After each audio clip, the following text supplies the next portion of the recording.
Good morning and welcome. My name is Adrian. I am a Boeing 777 first officer.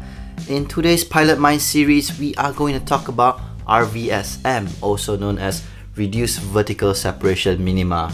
So, let's dive in!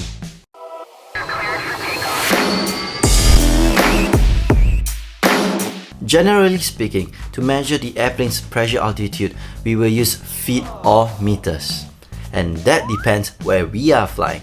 If you are flying in China, Mongolia, or Russia, you might be using meters. For the rest of the world, you'll be using feet to measure your pressure altitude. So, RVSM airspaces is from flight level 290 up to 410, and it's only for IFR flights only. Days before RVSM operation, planes were flying at 2,000 feet separation. And with RVSM, it's now only 1,000 feet separation based on the opposite traffic. So even and odd flight levels is basically depends on where is your direction. For even flight levels, you are flying from 180 track until 359.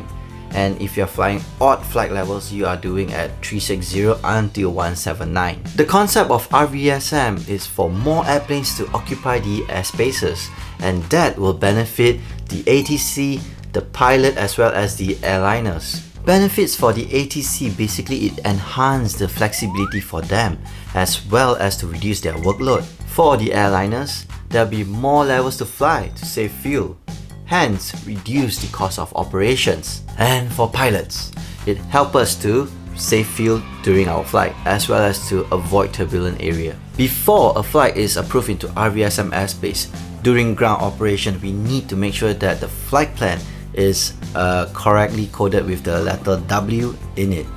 And most importantly, there is no defects in the minimum equipments required. So the minimum equipments are 2 altimeters, 1 autopilot, 1 altitude alerting system, and 1 transponder. When we fly into RVSM airspace, we need to make sure that the 2 altimeters are within the 200 feet tolerance. In the event the altimeters have more than 200 feet differences, we need to declare that we have a defective altimeter, and that is gonna be bad. When we are in RVSM airspaces, we gotta make sure to check our altimeters hourly to make sure that we do not have any faulty equipments. Another key point to note is that if you are required to change altitude, do not overshoot or undershoot more than 150 feet, or else the air traffic police will come and catch you.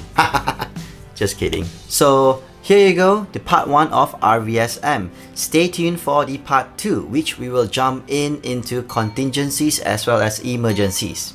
So that's all for now. Always remember, do it once, do it well. Safe flight, guys. I wish you the best, and I shall see you in the next video. And don't forget to like, subscribe, and share my channel. Thank you, guys.